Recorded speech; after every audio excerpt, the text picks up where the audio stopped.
guys, welcome back to Freedom with Frida. This is yet another installation, and this time round we are doing a brick wallpaper on two-sided walls of this two-bedroom house. So the one I've shown you where Tony is removing the wooden stick, and then this one is the opposite wall where we have the window. So we are doing a white brick just to ensure that it breaks down the colors that we have in this house, which makes the house a little bit dull. So we went with something brighter to brighten out the house. I'm sure you've seen Tony in another video training on wallpaper. Right now this is the second training on the practicals, and then we move on to the contact paper. What he's doing right now is mixing glue so that we can start on the installation. As always, the next step is take a measurement of your first piece that you want to cut all the way from the top to bottom, because you want to cover where that wooden thing was. And then after that, cut, ensure that you leave yourself some allowance just in case the wall is not straight, and most walls actually are slanted.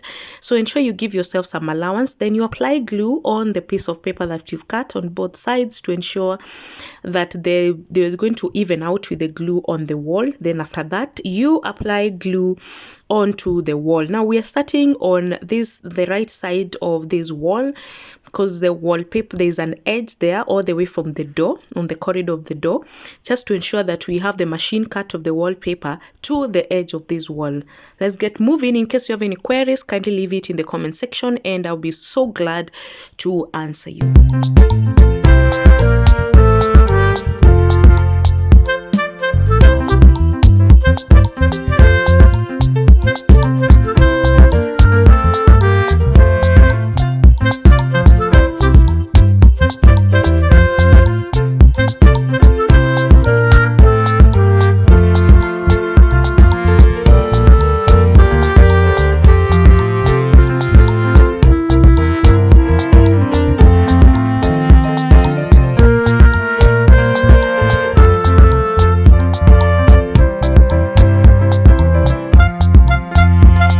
Place the piece of the wallpaper and use your scraper to ensure that you are scraping off the glue to ensure you don't have bubbles onto this piece. And also because we have a socket here which you're going to see actually Tony cut around.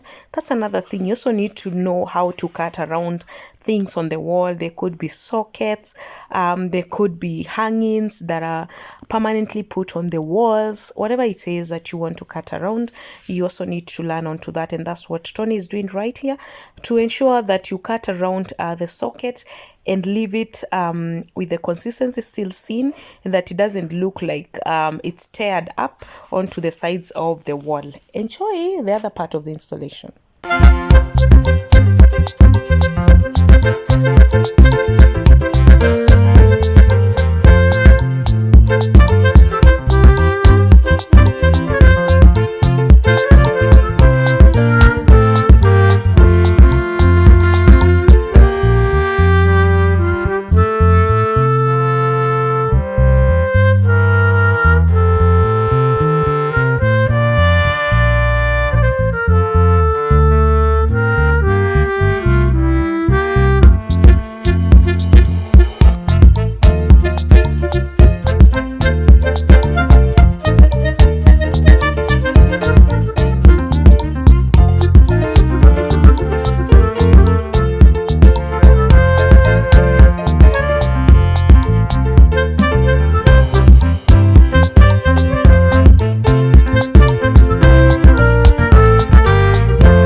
when we have windows or we have doors that are the middle of a wall, it's actually harder when it comes to installation, and this is something I wanted Tony to be able to learn, how to go about cutting around the windows, doing the math of where to start on the installation and all that thing. And that's exactly why we actually really went for this also wall, so that he is able to learn everything that goes around every other window. This is a tough space to install, but let's do it and let's see how this turns out.